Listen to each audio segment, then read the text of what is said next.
Hello, আসসালামু আলাইকুম। আজকে নিয়ে আসছি মজাদার মোমো রেসিপি, সবচেয়ে সহজ এবং দেখেন কতটা একদম ফ্লেক্সিবল একটা মোমোর রেসিপি। সাথে ম্যাজিক্যাল সসটাও দেখাবো। একদম ঘরে থাকা উপকরণ দিয়েই বানাতে পারবেন। তারপরে এখানে নিয়েছি আমি আটা। দেখেন আমি এখানে ফুল 1 কাপ আটা নিয়েছি এবং বড় কাপের 1 কাপ আটা নিয়েছি। আটা নেওয়ার পরে তারপরে এখানে নিয়েছি আমি লবণ নেওয়ার পর তারপরে এখানে নিয়েছি আমি তেল। আমি রান্নার তেল ইউজ করেছি। আপনি ঘি কিংবা বাটার ইউজ করলেও একটা ফ্লেভারটা খুব সুন্দর আসে। তারপরে এখানে আমি এটাকে ভালোভাবে মথে নিয়েছি। আমি কিন্তু 7-8 মিনিট ভালোভাবে মথে নিয়েছি। এই ডোটা একদম সফটও হবে না, আবার বেশি হার্ডও হবে না। তারপরে এটা রেখে দিলাম 10 মিনিট ম্যারিনেট, এটা রেখে দিলাম। তারপরে এখানে নিয়েছি জিরা, আমি তেলে জিরা নিয়েছি। এখন বানাবো আমি হলো মোমোর স্টাফিং আলু দিয়ে, খুবই সহজ। তারপরে এখানে পেঁয়াজ, কাঁচামরিচ, তারপরে আমি কয়েকটা কাজু বাদামও দিয়েছি। তারপরে এইখানে আমি নিয়েছি পাতাকপি কুচি করে নিয়েছি। তারপরে আপনি গাজর নিতে পারেন, আপনার বাসায় যেটা থাকে, নাহলে অ্যাভয়েড করতে পারেন। তারপরে শুধু আলু দিয়ে আমি এটা ভালোভাবে পেঁয়াজগুলি লাল করে নিয়েছি। লাল করে নেওয়ার পর আলু দিয়ে সুন্দরভাবে এটাকে ভালোভাবে ভুনে নেব। ভুনে নেওয়ার পর আমি দিয়ে দিব এটা ম্যাগি মশলা, ফুল একটা ম্যাগি মশলা দিয়ে দিবেন। আপনি চাইলে গরম মশলা গুঁড়া দিতে পারেন। তারপরে আপনি চিলি ফ্লেক্স দিতে পারেন। আমার মনে হয় ম্যাগি মশলা দিলে এগুলো দিতে হয় না। তারপরে এক মশলাই হয়ে যাবে। তারপরে আপনি কালো মরিচ গুঁড়া দিতে পারেন। তারপরে দিয়ে দিলাম লেবুর রস। লেবুর রসটা দিয়ে আমি আবার ভালোভাবে মেখে নেব। তো আমার পুরটা রেডি হয়ে গেল। আমি এই দেখেন পুরটা আমি এইভাবে যতগুলি আপনি মোমো বানাবেন, আপনি এই সাইজের এই জিনিসটা বানিয়ে নেবেন, দেখবেন মোমো বানাতেও খুব সহজ হয়ে যাবে।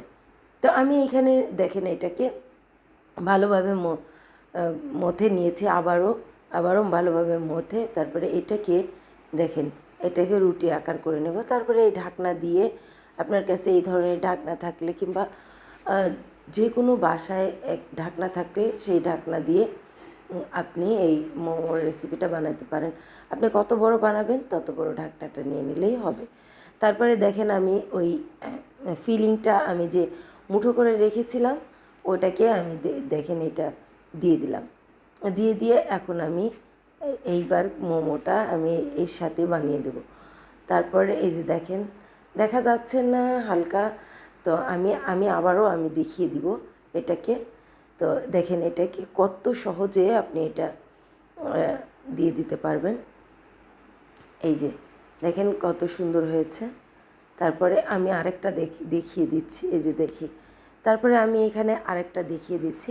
প্রথমে ফিলিংটা দিলাম, তারপরে একটু পানি দিলাম।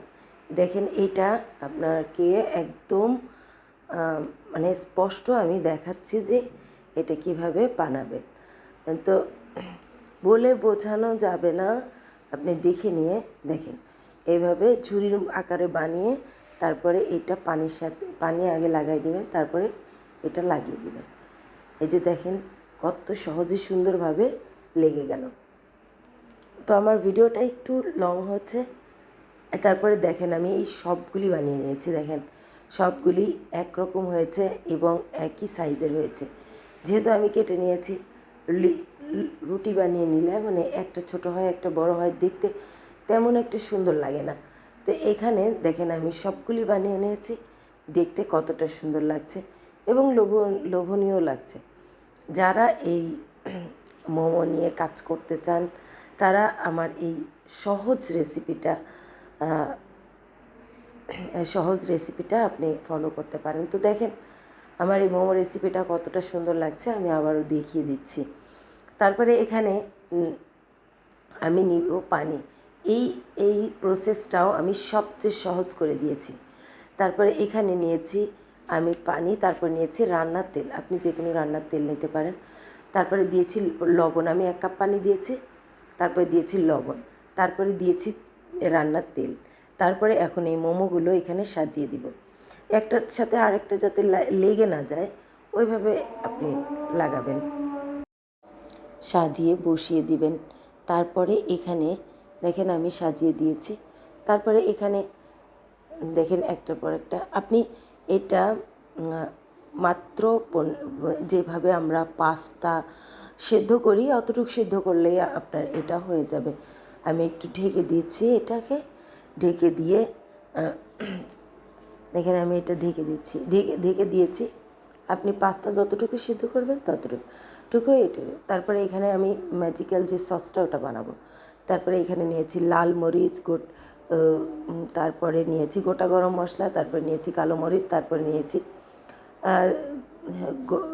নিয়েছি ধনে জিরা, তারপরে নিয়েছি এখানে রসুন, তারপরে নিয়েছি এখানে পেঁয়াজ নিয়ে তারপরে এই সবগুলিকে আমি পানি দিয়ে সেদ্ধ করে নিব।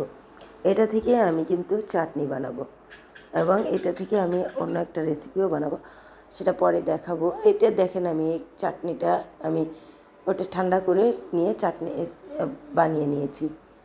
তো ওটা সবগুলি একসাথে পিষে নিয়েছি।